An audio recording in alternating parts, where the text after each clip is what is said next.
జనమేజయ, నువ్వు నన్ను అడిగినట్టే నేను ఇలా నారదుణ్ణి ఇబ్బంది పెట్టాను.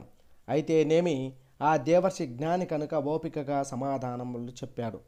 అవన్నీ యథాతథంగా నీకు చెబుతాను, శ్రద్ధగా విని గ్రహించు. నారదుడు నాతో అన్నాడు కదా, వ్యాస మహర్షి, ఇప్పుడు ఇవే ప్రశ్నలు నేను మా తండ్రి గారిని వేశాను. ఎవరిని ఆరాధించాలో సర్వోత్కృష్టుడు ఎవరో చెప్పమన్నాను. ఎన్ని తీర్థాలు సేవించినా, ఎన్ని సాధనలు చేసినా మనస్సుకు శాంతి లభించడం లేదు.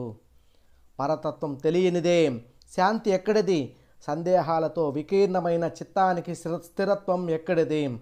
అవిజ్ఞాయ పరం తత్వం కుతః శాంతి పరంతప. వికీర్ణం బహుదా చిత్తం నం కుత్ర స్థిరతాం ప్రజేత్.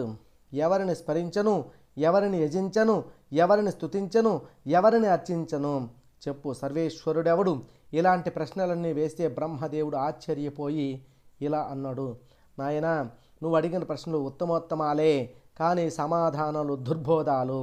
అవి కూడా సంసారం పట్ల అనురక్తులకి తెలియవు. విరక్తులు, నిరీహులు, నిర్మత్సరులు మాత్రమే జ్ఞాతలు. వారే సమాధాన ప్రదాతలు.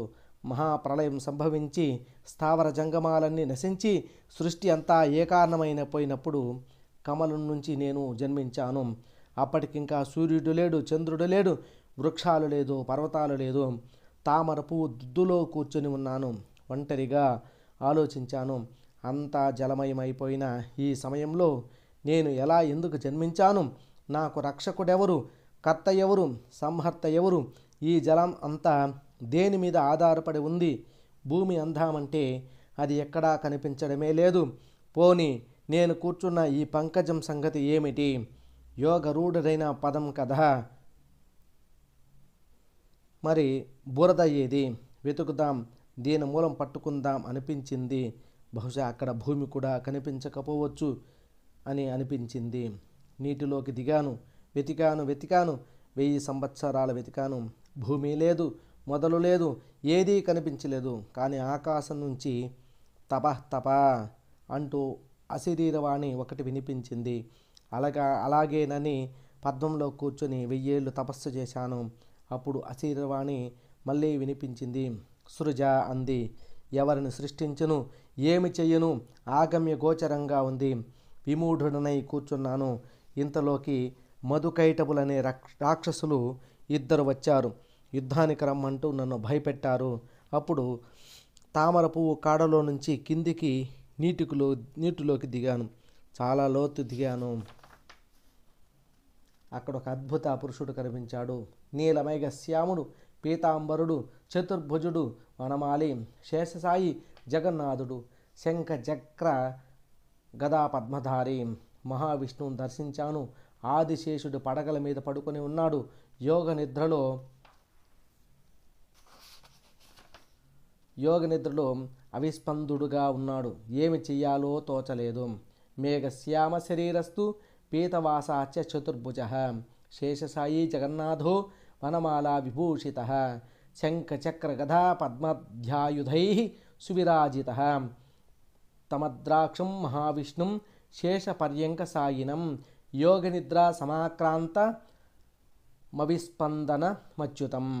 శయనం తం సమాలోక్య భోగి భోగ పరిస్థితం. చింతామవద్భూత జాతా కిం కరోమితి నారద. మయా స్మృత తథా దేవి స్తుత నిద్రాస్వరూపిణి. అప్పుడు నిద్రాస్వరూపిణైన దేవిని స్మరించాను, స్తుతించాను.